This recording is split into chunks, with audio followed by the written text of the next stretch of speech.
Let's practice using editing marks. So here we have a little paragraph that an author wrote, and your job as the editor is to help the author correct the capitalization, punctuation, and any other errors that they may have in the paragraph that they've written about Anthony visiting Nick. So here are your editing marks up here. They're those common ones used. And what you're going to do is, as you're reading, you're going to make note of any errors that you see, and then you're going to use the marks to help the author correct the errors. So let's just read the first sentence. On Sunday, Anthony went over to Nick's house to play basketball. So the first thing I see is the word Sunday. I know it's a proper noun, so I know it needs to be capitalized.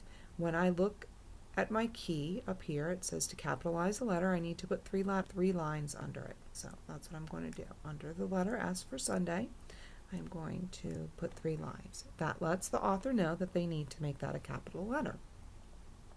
So I'm going to continue on along in the sentence, and I noticed that Anthony was fine and went over to, but then I came to Nick's house, and I remember that when a word is talking about something somebody owns, it's possessive, and I know there needs to be an apostrophe. So again, I look up here, how do I let my author know they need to add an apostrophe? So I use that little caret. Carets just mean insert something here. So I'm going to put the caret, and I'm going to add an apostrophe. And that lets the author know that they need to put in an apostrophe between the K and the S. I think the rest of that sentence looks pretty good. So I'm going to go on to the next sentence. They played a game of one-on-one. It's about basketball, and I know they're playing, but I think they're playing a game, and I think the author spelled the word game incorrectly. So to show an author how to spell, that they need to spell a word correctly, I am going to use the circle. I'm going to circle the word G-A-M and let them know that they need to change it to G-A-M-E. The rest of that sentence looks good, so I'm going to continue with the next sentence. Read this sentence with me. Anthony made 6 baskets, but Nick made 8. Nick was the winner. Do you see a mistake? You see something that the author needs to correct. Do you see a spelling mistake?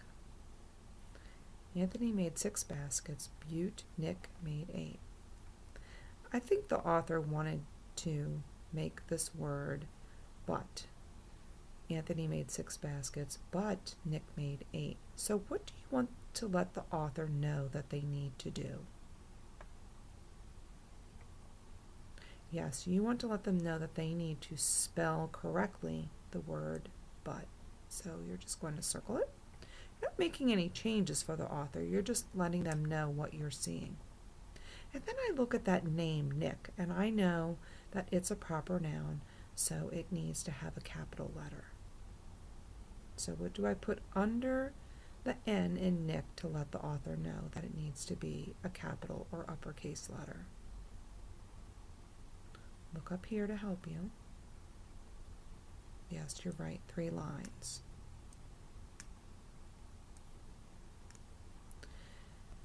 So now I'm a little curious. Anthony made 6 baskets, but Nick made 8. Nick was the winner. It seems to me like that is 2 different thoughts. So how do I end a sentence? I end a sentence with a period. So I look at my key and I say, okay, author, you need to put a period here. So I'm going to put the period and I'm going to circle it, and that will help the author know that the author needs to add a period there. Nick was the winner. How does that sentence look to you? Do you think anything needs to be edited in that sentence? No, I don't think so either. So that means we can look at the last sentence. After the game, both boys went inside to have some snacks and watch television. How many errors do you see in that sentence?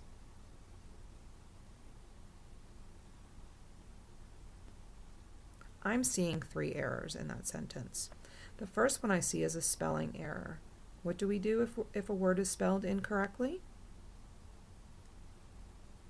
Yes, we circle it, you're right.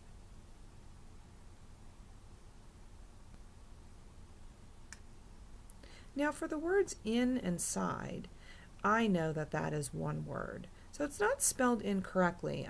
The author didn't spell incorrectly. They just put an extra space in there. So that's why we do not use a space. So we're going to put this here to help the author know that they need to close up that space. I see one more error. Do you see it? Look at that word snacks. Is it plural or is it possessive? You're right, it's possessive. So this says take words out, but what it really means is that you're telling the author to take something out. So we're going to come over the apostrophe and we're going to indicate by making that little swirly that they need to take out the apostrophe because it's plural and it's not possessive. Now that you're done watching this, click to go back to the must do, may do page and complete the rest of the activities.